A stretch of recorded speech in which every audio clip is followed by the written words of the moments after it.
bàประติการទី2គឺការទាពុនដោយសារប្រទេសខ្មែរយើងគឺស្ថិតក្រោមការគ្រប់គ្រងអាណានិគមណារបស់ប្រទេសបារាំងហើយហេតុអីបានបារាំងទាពុននឹងយើងថ្លៃដូចគូនិយាយមិញគឺដោយសារតែបារាំងមានសង្គ្រាមជាមួយអាល្លឺម៉ង់ចឹងតែកាលណាប្រទេសមានសង្គ្រាមវាមិនគឺមានអីគេវិបត្តិហិរញ្ញវត្ថុវិបត្តិសេដ្ឋកិច្ចត្រូវការលុយយកធ្វើអីបាទយកទៅទិញអាវុធយកលុយទៅជួយប្រទេសខ្លួនអញ្ចឹងហើយបានបារាំងដំឡើងពុនបាទអត់ផងយកអត់មានពុនអីសាហាវដូចសម័យអាណានិគមយមបារាំងទេសម័យអាណានិគមយមបារាំងបានន័យថាបារាំងដំឡើងពុនរហូតដល់ក្តៅក្រហាយសំបីតាអ្នកមានលុយក៏ក្តៅក្រហាយដែរយល់ទេសំបីប្រសងសំបីរាជសំបីនិមឺនមន្ត្រីនឹងគឺក្តៅក្រហាយហ្មងសំបីតែធម្មជាតិក៏ក្តៅក្រហាយដែរកើតមានអីគេរន្ទះបាញ់ម៉ោង9យប់ថ្ងៃទី13ដុល្លារ1921ហ្នឹងផ្ទះបាញ់ភឹងបាញ់អីគេបាញ់កំពូលបាទកំពូលព្រះវិហារណាចាត់ដីព្រះវិហារប្រកៅមរកតខាងត្បូងនៅភ្នំពេញហ្នឹងដែលធ្វើឲ្យប្រជាជនហ្នឹងកើតទៅជាមន្ទិលសង្ស័យទៅជាជំនឿជឿថានឹងមានហេតុភេទមិនល្អនៅក្នុងប្រទេសតែខ្មែរយើងមិនត្រឹមតែផ្ទះបាញ់ទេមានទាំងផ្កាយដោះកន្ទុយយូរថ្ងៃទៀតដែលធ្វើឲ្យប្រជាជនខ្មែរហ្នឹងចលាចលភ័យព្រួយប៉ុន្តែយើងសួរថាវិលត្រឡប់ទៅវិញតើបារាំងទាពុនពីយើងយកទៅណាមិញគឺយកទៅជួយប្រទេសរបស់ខ្លួននិយាយពីពុនបន្តិចអញ្ចឹងពុនទាំងអស់បារាំងបកែបារាំងជាពួកអ្នកសិក្សាស្រាវជ្រាវបានច្រើនបានន័យថាបារាំងជាអ្នកចេះហើយវាជារបបសក្តិភូមិផងបារាំងមូលធននិយមបារាំងកត់ត្រាទាំងអស់បារាំងឲ្យមានលេខាមានបេឡាឲ្យកត់ត្រាទាំងអស់មានស្មៀនភូមិឈ្មោះអីស្រង់ទាំងអស់មានបជីទាំងអស់ក្នុងភូមិនោះមានអីខ្លះមានប្រជាជនប្រមាណនេះហើយប្រជាជននឹងមានរបររស់ស៊ីមានសម្ភារៈអីខ្លះអញ្ចឹងមនុស្សទាំងអស់សត្វតែត្រូវបងពុនហើយគេល្បីកាតអីគេកាត5ផ្នត់ហើយពុនខ្លាយពុនខ្លាយហើយពុនខ្លាយមកជុំឯងុំស្អីក៏ពុនដែរសបុកមន់មួយក៏ពុនដែរអាដើមថ្នោតក៏ពុនអាទះគោក៏ពុនឆ្កែមកក្បាលនោះក៏ពុនដែរថាស្អីក៏ពុនដែរបាទស្រែចម្ការដូចតាកំងុយថាអញ្ចឹងណាបារាំងវាស់វែងចែកតែយើងពិតមែនប៉ុន្តែគេទាពុនអញ្ចឹងពុននោះវាសាហាវវាថ្លៃហ៎ថ្លៃមកសុំឲ្យងុំគឺពុននោះវាចម្រុះអស់អាណាចិញ្ចឹមគោមានប្រហែលក្បាលពុនប៉ុណ្ណេះចំឆ្កែប្រហែលក្បាលពុនប៉ុណ្ណេះតែឥឡូវក៏ឃើញគេទាពុនដែរចំឆ្កែឲ្យជួអាចទីសាធារណៈអីគេចាប់បានមានបញ្ហាអញ្ចឹងផ្នែកទី3គឺ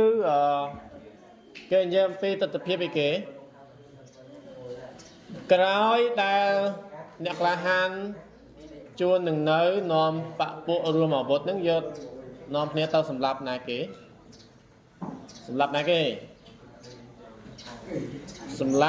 រេសេដងម្នាក់ឈ្មោះគេ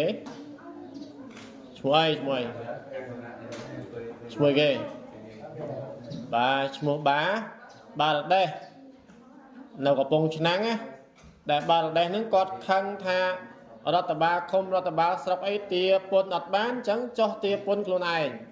គេចង់និយាយថាបារាំងឈ្មោះបារ៉ាដេសហ្នឹងគាត់ដើរតួជាអ្នកទាពុនគាត់ចង់បានមុខបានមាត់ផងបានន័យថាគាត់ទៅទាពុនកន្លែងណាអត់មានលុយគឺជាប់គុកតោះនេះ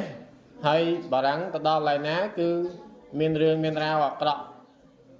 បាទរឿងមិនល្អនៅកន្លែងហ្នឹងបានណាប្រជាជនត្រូវទទួលការ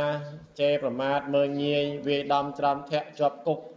អញ្ញោកអញ្ញាពេញហ្នឹងដោយសារតែបារាំងនឹងឯងគាត់ធ្វើរឿងជ្រុលពេកទៅធ្វើឲ្យអ្នកខ្លានជួននឹងនៅព្រៃខ្មែរហ្នឹង នាំគ្នាប្រមូលគូកនរួមអាវុធ20នាក់ទៀត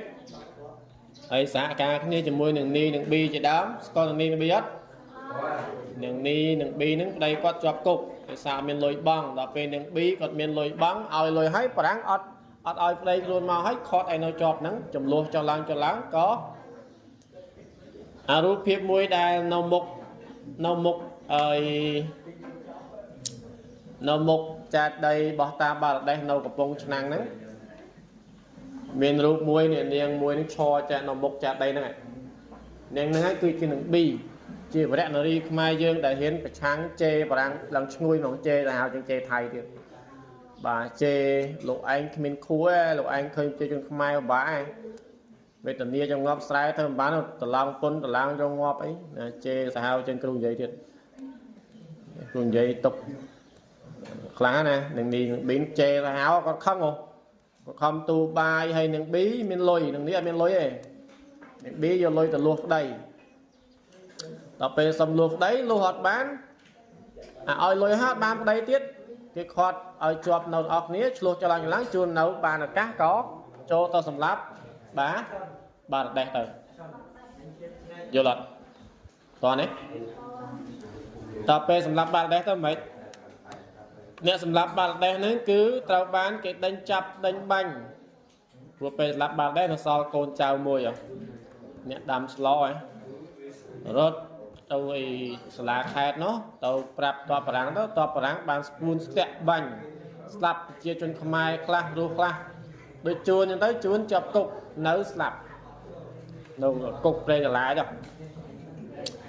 ហើយដល់ពេលប្រជាជនខ្មែរមិនសុខសប្បាយទេក្នុងភូមិនោះគេដូរឈ្មោះទៅជាភូមិដេរឆានហើយគេដេញចាប់ដេញកាប់សម្លាប់ប្រជាជននឹងដោយសត្វធាតុចឹងហើយបានប្រជាជននាំគ្នារត់ឡើងទៅលើភ្នំតាបាំងយល់អត់ចឹងហើយបានយាយចាស់នេះដែលគាត់មិនដឹងអាទីបឹងអីណាភ័យនាំគ្នារត់ឡើងលើភ្នំទៅបន់ស្រន់យកដីគេជោកឲ្យយកដៃជោកដីដាក់លើក្បាលអបប្រដាប់បួងសួងដល់ប្រម៉ែកងហេងធរណីឲ្យជួយថែរក្សាកុំឲ្យបារាំងមើលមកឃើញលើភ្នំតាបាំងហ្នឹងចាហ្នឹងហើយគឺជាទស្សនវិជ្ជាទី3តាមរយៈរឿងភូមិដេឆាន